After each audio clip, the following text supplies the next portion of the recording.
அவருடைய ஞானத்தின் ஆழங்கள் 1000 செய்திகளை ஆவியானவர் எனக்கு அருளிக்கொண்டே இருக்கிறார். நம்முடைய மீடியா டீம் உற்சாகமாக இதை பதிவு செய்கிறார்கள்.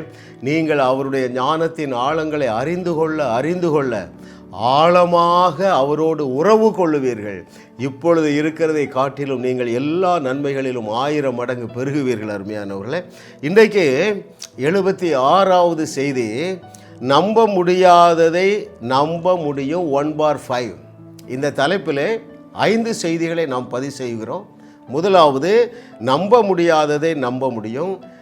தெபொராளுடைய வாழ்க்கையிலிருந்து எப்படி நம்ப முடியாத சூழ்நிலையிலும் நம்ப முடியாத தேவனுடைய வார்த்தையை நம்புவது என்று சொல்லி ஆவியானவர் எனக்கு கற்றுத்தரப்போகிறார்.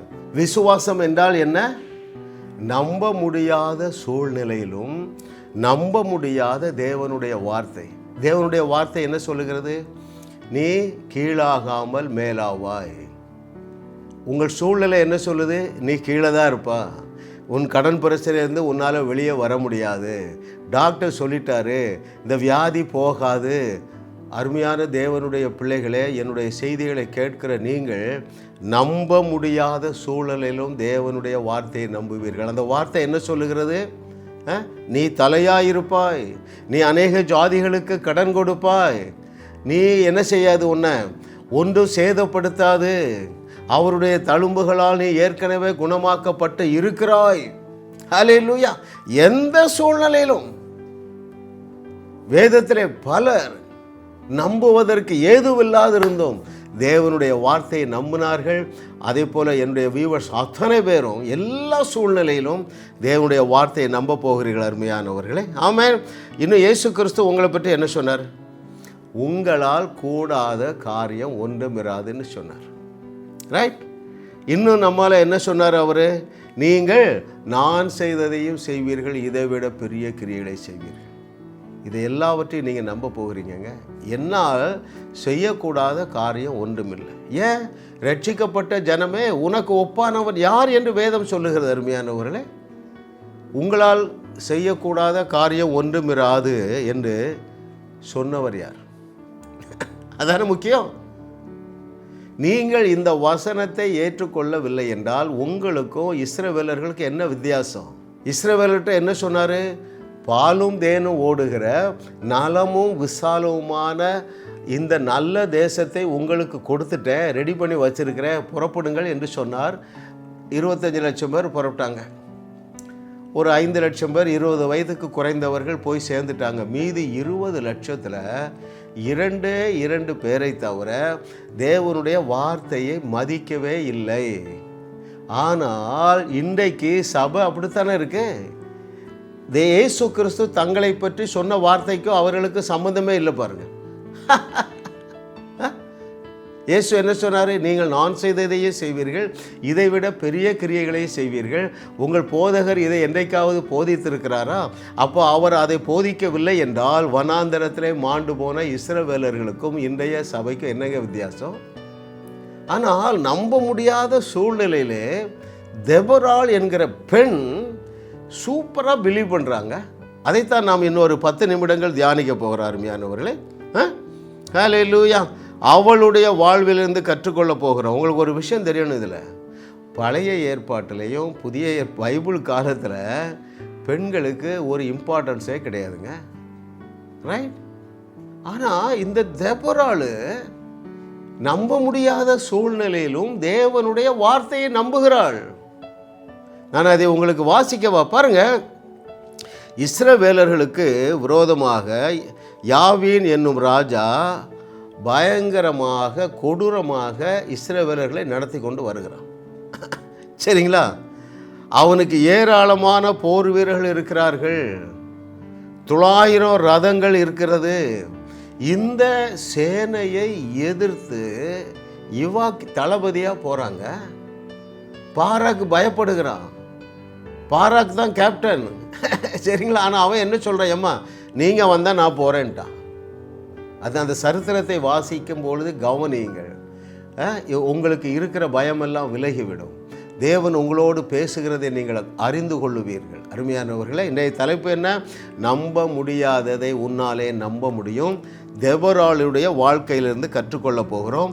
எத்தனை பேரை எதிர்த்து இந்த தெபொராள் புறப்பட்டாள்? நியாயாதிபதிகள் 4வது அதிகாரம் 3வது வசனம். Judges 4:3. அவனுக்கு 900 இரும்பு ரதங்கள். அவன் இஸ்ரவேல் புத்திரரை 20 வருஷம் கொடுமையாய் ஒடுக்கினான். கவனிக்கிறீங்களா? ஒரு கொடூரமான ஒரு பெரிய சேனையை உடைய ஒரு ராஜாவை எதிர்த்து இந்த பெண் புறப்படுகிறாருங்க. எப்படி தெரியுமா? இவங்க கையில் ஆயுதங்களே இல்லை. அவனுக்கு யார்? சத்ருவுக்கு ரதங்கள் மாத்திரம் 900, அப்புறம் ஏராளமான போர் வீரர்கள். அல்லேலூயா. இஸ்ரவேலின் படைத்தளபதி பயந்து நடுங்கி கொண்டிருக்கிறான். பட் தெபொராள் நம்ப முடியாத தேவனுடைய வார்த்தையை நம்புகிறார். நான் உங்களுக்கு சொன்ன பாருங்க, நீயோ கடன் வாங்காதிருப்பாய், அநேக ஜாதிகளுக்கு கடன் கொடுப்பாய். இதை உங்களாலே நம்ப முடியும். நீ தலையாகத்தான் இருப்பாய், இதை உங்களாலே நம்ப முடியும். ஒன்றும் உங்களை சேதப்படுத்தாது. இப்போ எந்த பிரச்சனை இருக்கே? வியாதியா, கடனா, குடும்ப குழப்பமா, குடிகார கணவனா? ஐயா, ஒன்றுமே உங்களை சேதப்படுத்த முடியாது என்று எழுதி இருக்கிறத இந்த தெபொராளோடு கூட சேர்ந்து என்னுடைய வியூவர்ஸ் அத்தனை பேரும் தேவனுடைய வார்த்தையை நீங்கள் நம்ப போகிறீர்கள். அவள் என்ன சொல்லுகிறாள் என்று நான் வாசிக்கட்டுமா? அதே நியாயாதிபதிகள் 4வது அதிகாரம் 7வது வசனத்திலே, நான் யாபீனின் சேனாதிபதியாகிய சிரசாவையும் அவன் ரதங்களையும் அவன் சேனையையும் கீசோன் பள்ளத்தாக்கிலே உன்னிடத்திற்கு வர இழுத்து அவனை உன் கையில் ஒப்பு கொடுப்பேன் என்றும் இஸ்ரவேலின் தேவனாகிய கர்த்தர் உனக்கு கட்டளையிடவில்லையா என்றாள். எப்பா, தேவன் இப்படி சொல்லலையா? வேத வசனம் இப்படி சொல்லலையா? இயேசு கிறிஸ்து உன்னை பார்த்து உன்னால் கூடாத காரியம் ஒன்றுமில்லை என்று சொல்லவில்லையா? நீ நான் செய்ததை செய்வாய், இதை விட பெரிய கிரியைகளையும் செய்வாய் என்று சொல்லவில்லையா? அப்படிதாங்க கேட்குறான். நியாயாதிபதிகள் புஸ்தகத்தில் அவளுக்கு அவ்வளோ வெளிச்சம் பாருங்க. பாரு, நீ ஏன் பயப்படுறா? தெபொராளோடு கூட சேர்ந்து கொள்ளுங்கள் அருமையானவர்களே. தெபொராள் எழும்பாத வரைக்கும் தேசம் ரட்சிக்கப்படவில்லைங்க. ஸ்திரீகள் அநேகர் இதை கவனிக்கிறீங்க. நீங்கள் இருக்கிற ஊரில் நீங்கள் தான் தெபொரா. இன்றைக்கி ஒரு தீர்மானம் பண்ணுங்கள் அருமையானவர்களே. பரலோகம் உன்னை நம்பி இருக்கிறது மகளே. ஆமாம், பரலோகம் உன்னை நம்பி இருக்கிறது மகனே. ஆகவே தான் நீ என்னோடு பயணிக்கிறாய். ஆயிரக்கணக்கான நபர்கள் நம்முடைய செய்திகளை கேட்டுக்கொண்டு இருக்கிறீர்கள். நீங்கள் என்னோடு பயணிக்கிறீர்கள். காரணம் என்ன தெரியுமா? எல்லா சவால்களுக்கு மேலாக எழுந்து நின்று தேவன் உங்களுக்கு தந்திருக்கிற அந்த வல்லமை, அந்த அதிகாரம், அந்த அபிஷேகத்தை இந்த நாளிலிருந்து நீங்கள் பயன்படுத்த போகிறீர்கள். தொடர்ந்து அவள் என்ன நம்புகிறாள் பாருங்களேன். Thank you Lord for your goodness. அங்கே 4வது அதிகாரம் 8வது வசனத்தில், அதற்கு பாராக், நீ என்னோடே கூட வந்தால் போவேன், என்னோடே கூட வராவிட்டால் நான் போக மாட்டேன்னு ஃபார்மாக இருக்கிறான். யார்? உண்மையான தளபதி. அதற்கு இவள் பாருங்கள் என்ன டிக்ளேர் பண்ணுறா பாருங்க. அதே நியாயாதிபதிகள் 4வது அதிகாரம் 14, 15 and 16. அப்பொழுது தெபொராள் பாராக்கை நோக்கி, நீ எழுந்து போ, கர்த்தர் சிசோராவை உன் கையில் ஒப்பு கொடுக்கும் நாள் இதுவே, கர்த்தர் உனக்கு முன்பாக புறப்படவில்லையா என்றால். அப்பொழுது பாராக்கும் அவன் பின்னாலே 10,000 பேரும் தாபோர் மலையிலிருந்து இறங்கினார்கள். இது விளைவு பாருங்க. அதற்கு முன்பதாக நான் உங்களுக்கு ஒரு வசனம் வாசிக்கணும் அருமையானவர்களே. அங்கே 9வது வசனம் ரொம்ப முக்கியமான வசனம் பாருங்களேன். தெபொராள் என்ன சொல்லுகிறாள்? நியாயாதிபதிகள் 4:9, அதற்கு அவள், நான் உன்னோடே கூட நிச்சயமாய் வருவேன், ஆனாலும் நீ போகிற பிரயாணத்தில் உண்டாகிற மேன்மை உனக்கு கிடையாது, ஒரு ஆம்பளைக்கு கிடையாது. கர்த்தர் சிசெராவை ஒரு ஸ்திரீயின் கையில் ஒப்பு கொடுப்பார் என்று சொல்லி தெபொராள் எழும்பி பாராக்கோட கூட கேதேசத்துக்கு போனாள். எத்தனை பேர் கவனிக்கிறீங்க? ஆயிரக்கணக்கான போர் வீரர்களையும் 900 இருப்பு ரதங்களையும் எதிர்த்து அந்த பெண்ணு கிளம்புறா பாருங்க. இன்னைக்கு தலைப்பு என்ன? நம்ப முடியாததை நம்ப முடியும். எதை நம்ப முடியல? தேவனுடைய வார்த்தையை உங்களால் நம்ப முடியல. அவருடைய தழும்புகளால் நான் சுகமானேன், அதை உங்களால் நம்ப முடியல. எழும்புங்கள் அருமையானவர்களே. என்னுடைய செய்தியை நீங்கள் ஒருவேளை 6 மாதமாக கேட்கலாம். அநேகர் விடுதலை பெற்று இருக்கிறீர்கள், இன்னும் ஒரு சிலர் விடுதலை பெறவில்லை. ஆனால் தில்லாக நில்லுங்க, தைரியமாக நில்லுங்கள். நம்ப முடியாத சூழ்நிலையிலும் நம்ப முடியாத தேவனுடைய வார்த்தையை நம்ப முடியும் அருமையானவர்களே. ஹல்லேலூயா, ஹல்லேலூயா. அதனால தான் தேவன் எனக்கு அந்த பாட்டு தந்தார். அவர் என்ன சொன்னார்? நீங்கள் நான் செய்ததையும் செய்வீர்கள், அதை விட பெரிய கிரியைகளை செய்வீர்கள். அப்போ என்ன செஞ்சார்? அவர் கல்லறையை காலி செய்தார், தண்ணீரின் மேலே நடந்தார். லாசருவின் கல்லறையை காலி செய்தார், கல்லறை தோட்டத்தை நீ காலி செய்வாய். அப்படித்தானே? அவர் செய்ததை விட பெரிய கிரியைன்னு எனக்கு தில்லா பாடுங்க, அந்த பாட்டை பாடுங்க. அவர் கல்லறையை காலி செய்தார், நான் கல்லறை தோட்டத்தையே காலி செய்வேன். அவர் தண்ணீர் மேலே நடந்தார், அவர் தான் சொன்னார் இதை விட பெரிய கிரியை செய்வாய் என்று சொன்னார். அப்போ நான் தண்ணீரில் ஃபுட்பால், ஹாக்கி, கிரிக்கெட் விளையாடுவேன். பாடுங்க ஐயா. அவர் அப்படி தான் சொல்கிறார். பாராக்கு நான் போனாலும் வெற்றி தான், ஆனால் பேர் லேடிக்கு வந்துருங்கிறார்.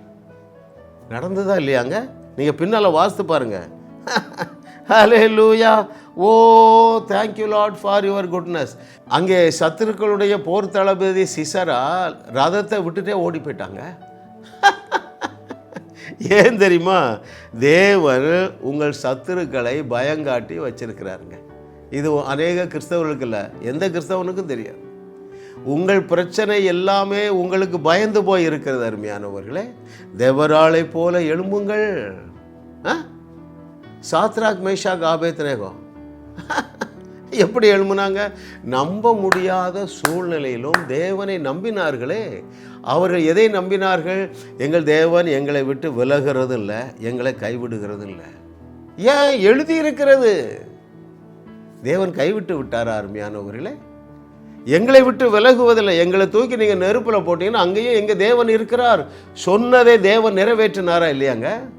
ஏன் பயப்படுறீங்க? ஏன் எழும்ப மறுக்கிறீர்கள் அருமையான? அடம் பிடிக்காதீங்க, எழும்புங்க. தெபராளோடு கூட எழும்புங்கள். Shadrach, Meshach, ஆபேத்நேகோவோடு எழும்புங்கள். ராஜா 7 மடங்கல்ல 70 மடங்கு உயர்த்தினாலும் எங்கள் தேவன் எங்களை தப்புவிக்க வல்லவர். தப்புவியாமற் போனாலும் நீர் நிறுத்தின சிலையை நாங்கள் வணங்க முடியாது, வணங்க அவசியம் இல்லை. ஏன்?